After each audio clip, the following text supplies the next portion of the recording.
Amigas y amigos, seguimos en esta línea de la dimensión social de la fe. El domingo anterior hablamos de la importancia que tuvo Medellín, el sínodo de Medellín del año 1968, ¿ya? Que fue el apoyo del magisterio latinoamericano, de los obispos reunidos en ese sínodo, apoyo como criterio de signo de los tiempos principal, la inquietud social y el trabajar por el cambio social para superar las injusticias en el continente, ¿no? En esa línea surgieron de Medellín dos perspectivas que marcaron los años 70 y principios del 80, ¿no? Que son por un lado las comunidades eclesiales de base y por otro lado la teología de la liberación. Las comunidades eclesiales de base fueron grupos sociales que ya a partir de lo que había sido el Concilio Vaticano II, poniendo como base de que la Iglesia era ante todo un pueblo de Dios, no una relación jerárquica primero, sino primero era pueblo de Dios, eso en Medellín quedó afiatado por la importancia que tenían las comunidades eclesiales populares, el pueblo de Dios mayoritariamente secular, o sea, laico, ¿ya?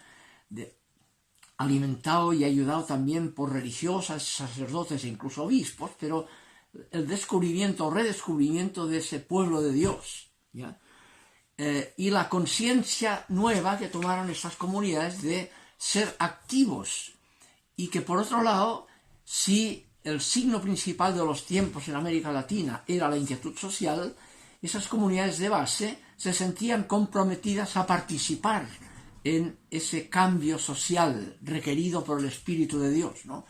Y vino las comunidades de base que se reunían en grupos, ¿no?, para reflexionar a partir de lo que ocurría, de la situación que planteaba, de injusticia social que planteaba su contexto en que vivían, y a partir de eso ver qué causas lo determinaban para iluminar desde ahí con la lectura del Evangelio, y eso marcó en las comunidades de base la importancia del acceso a la Biblia directo, ¿no?, que había quedado en manos de las comunidades protestantes previas. El mundo católico, el pueblo empezó a valorar el alimentar su esperanza y su interpelación en la misma Biblia, ¿no?, sobre todo en los Evangelios, ¿no?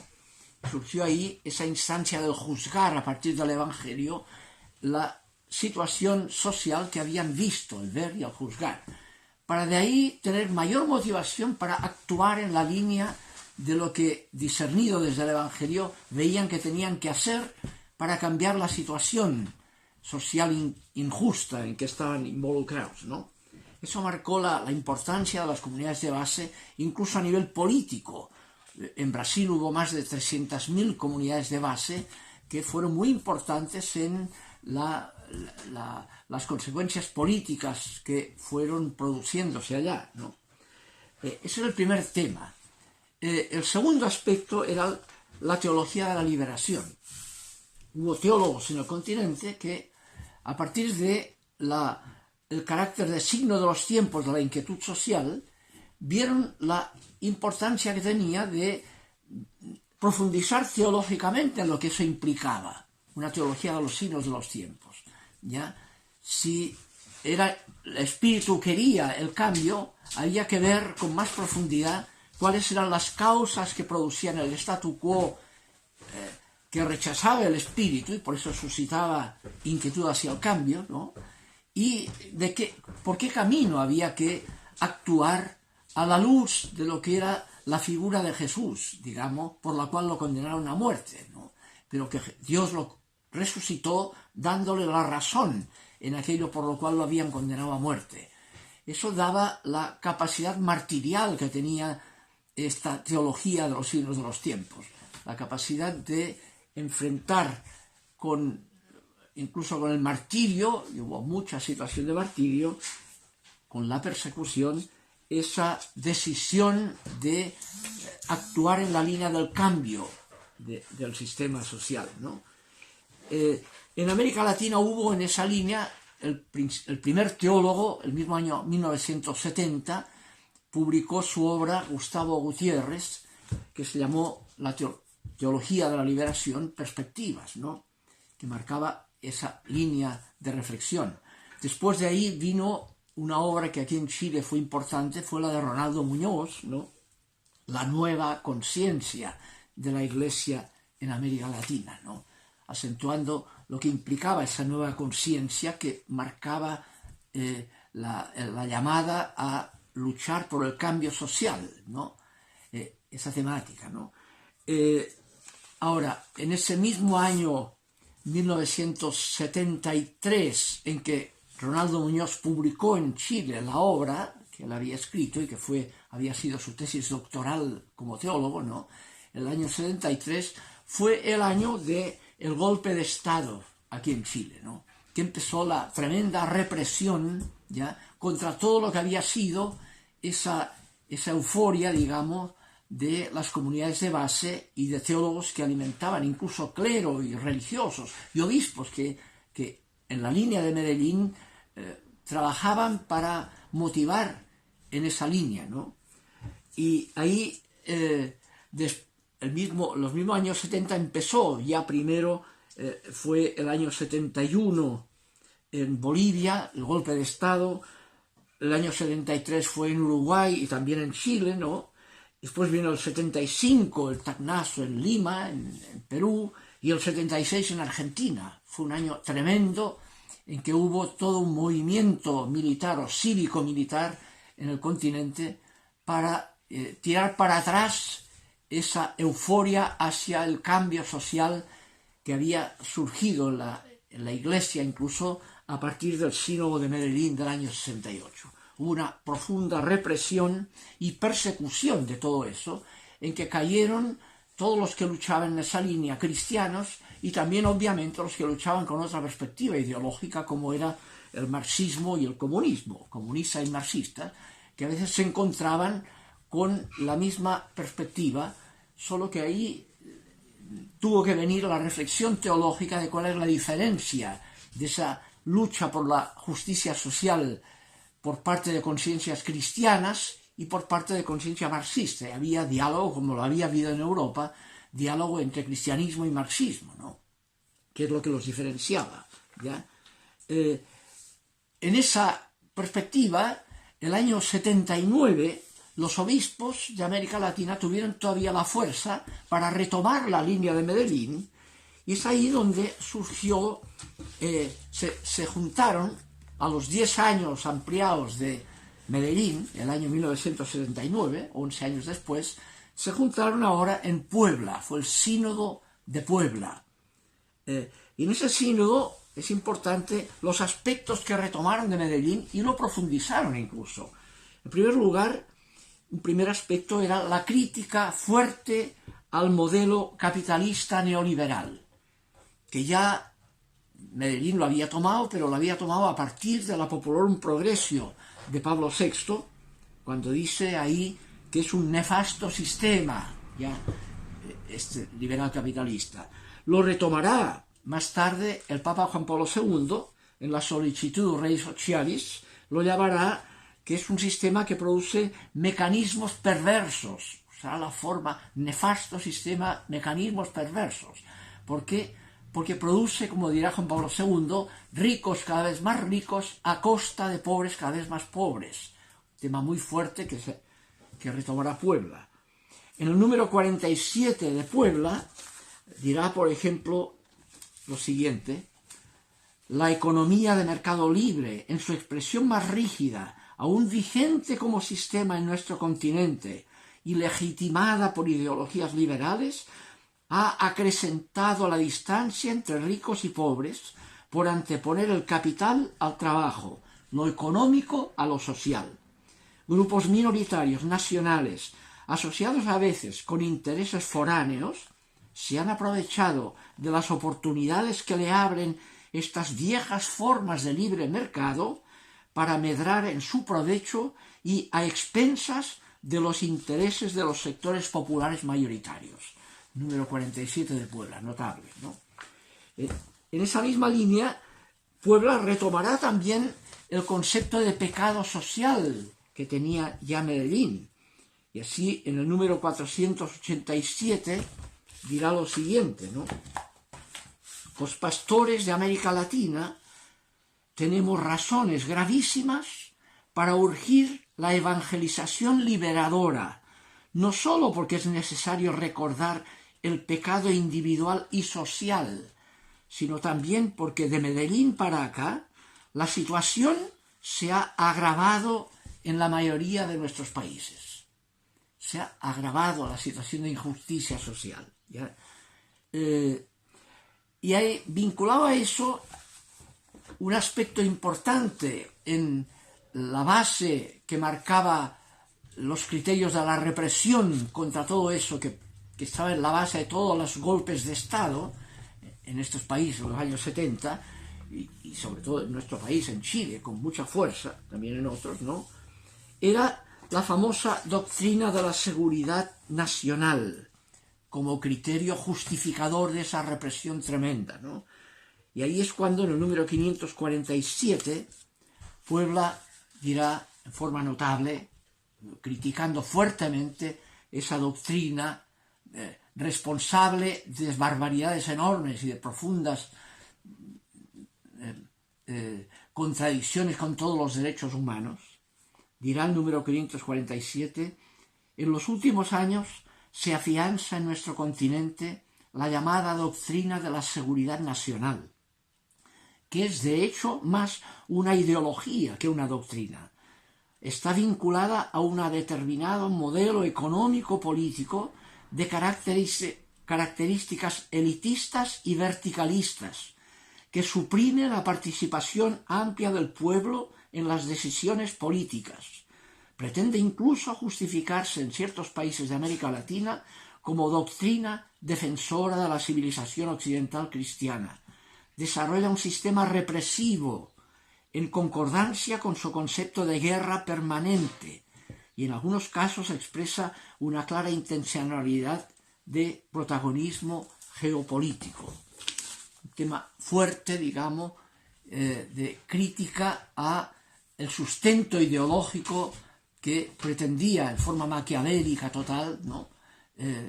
Justificar la represión en nombre de la seguridad nacional, que era asegurar más los intereses económicos y políticos de grupos que abusaron de esa seguridad nacional para enriquecerse millonariamente y matar y hacer desaparecer a cantidad de gente que había vivido con la ilusión planteada ya en Medellín de poder llegar a una sociedad más justa, más equilibrada, ¿ya? Ese fue el tema. Ahora, hay un aspecto que destaca también Puebla, que es un tema importante para la reflexión teológica, que es la distinción entre utopías y esperanza. La gente luchaba con la utopía de un mundo diferente, ¿no? Pero esa lucha utópica, de la utopía, puede marcar también maquiavelismos, no solo de derecha como la doctrina de la seguridad nacional, que es ideología, sino también ideologías de otro tipo, que el maquiavelismo está en pretender de que esa utopía a la cual se apunta justifica todo tipo de medios, por violentos que sean, ¿no? Eso es lo que marcará la diferencia de ciertas ideologías con respecto al cristianismo en su base. El cristianismo postula que el reino de Dios, que es la categoría de la esperanza cristiana, no es utopía, es esperanza. La diferencia entre utopía y esperanza es que la utopía está fundada o pretende que será el resultado de la eficiencia de la propia acción política económica. Eso es la utopía. Lograremos aquello como resultado de nuestra eficiencia. Y por tanto, cuanto más eficiencia, más vale, porque más se acerca a la utopía, ¿ya? En cambio, la esperanza se funda en lo que Dios es y en lo que Dios promete, gratuitamente. El reino de Dios es el don gratuito de Dios, no es el logro de la utopía como resultado de la propia eficiencia. No son las obras humanas las que logran el reino de Dios. Eso sería una herejía pelagiana, pretender que son las obras las que salvan. No, las obras no son la causa de lo que esperamos o si no ya no sería esperanza, ¿ya? Sería una utopía que puede derrumbarse si se derrumba la eficiencia de nuestras obras, ¿no? No podemos esperar a pesar de que se derrumben las utopías, porque la esperanza se funda en lo que Dios es, no en la eficiencia de nuestras obras, ¿no? Entonces, a partir de esa esperanza es que se motiva como consecuencia la fuerza de la ética, de las obras. Las obras son consecuencia de la certeza de la gracia, no su causa, ¿ya? Cuanto más vivimos de la esperanza, del don gratuito, incondicional, más eso motiva, interpela a obrar en la línea de eso que esperamos, ¿no? Del reino de Dios que esperamos. Ese es el tema propiamente cristiano, ¿ya? Que eso marcará también de que cuando fracasan las utopías, nos ha pasado en el continente, muchas ilusiones utópicas que provocaban luchas, ¿ya?, por la equidad, estos golpes de Estado las pararon totalmente, las desilusionaron, produjeron un tremendo... Sin embargo, y hay muchos que fueron víctimas de esa represión, desaparecidos por culpa de la represión, y que siguen desaparecidos en Chile, en Argentina, ¿no? Tantos que lucharon por ese futuro y acabaron como víctimas, desaparecidos, o muertos, o torturados, ¿no? Ahora, aquí está el tema de la esperanza. Confiar que esas muertes, aunque de este lado han sido tremendas injusticias que les produjeron la muerte, Dios garantiza que es la vida y no la muerte la última palabra. Esas muertes han sido resurrección, están vivos. Dios garantiza la vida de todos esos que dieron su vida y que fueron reprimidos por su martirio, ¿no? Y por tanto, a la luz de lo que marca esa esperanza, que es el Jesús de Nazaret, que fue víctima, muerto, crucificado, pero que Dios lo resucitó, ¿ya? Y el resucitarlo, lo resucitó dándole la razón en aquello por lo cual lo habían condenado a muerte crucificándolo. Pues bien, en esa misma línea, Dios les da la razón a todas las víctimas y a todos los desaparecidos, ¿no? Viven y tenían razón, no tenían razón los represores que los han matado siguiendo ellos vivos, ¿no? Eso habrá sido vanidad de vanidades para ellos, ¿no? Tenían razón ellos aunque los hayan matado, porque todo aquel que a la luz de la Pascua de Jesús, en el cristianismo, ¿no?, confía que no es la muerte la última palabra y que desde esa confianza ha motivado su vida en la línea de luchar por el reino, por la justicia social, por la equidad, por la fraternidad universal, y no ha luchado por una seguridad nacional a costa de matar gente, a costa de desaparecer gente. Eso es ideológico, eso no tiene ningún valor de verdad, eso es vanidad de vanidades, esa seguridad nacional es lo más inseguro de todo, ¿ya? Es lo más inseguro, ¿ya? Porque en esa línea es que felices los perseguidos, dirá la última bienaventuranza, y ay de los perseguidores, porque no tienen razón, aunque ganen aquí, la última palabra la tienen los perseguidos, los mártires, ¿no? Dios les da la razón resucitándolos, y por tanto es la confianza de que esos mártires que han dado su vida y que parece frustrada esa ilusión con su muerte, confiar que Dios garantiza su vida. Y garantizando su vida, como la de Jesús, garantiza y ratifica que tenían razón en aquello por lo que lucharon, aunque los hayan matado. Quien pretende ganar su vida, la pierde. Quien parece que la ha perdido, porque ha acabado víctima, la gana.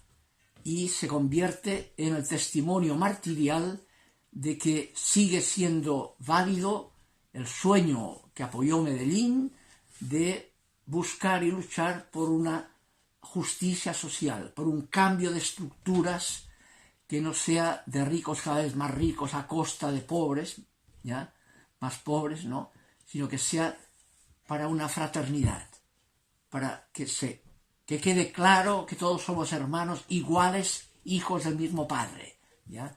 Y donde hay eso, hay reino de Dios, y está garantizado que lo que Dios es nos es dado gratuitamente, y eso es lo que produce como consecuencia el luchar por esa equidad, por ese sueño de justicia social.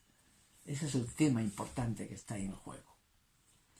Bien, el próximo día querría aterrizar esta perspectiva que hoy nos puede servir para como celebración de la esperanza a 50 años de ese golpe de Estado en Chile, mañana, el día 11 de septiembre, ¿no?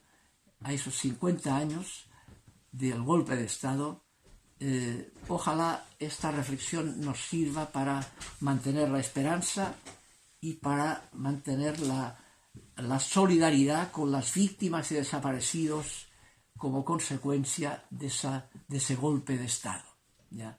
De hace 50 años atrás. Un abrazo.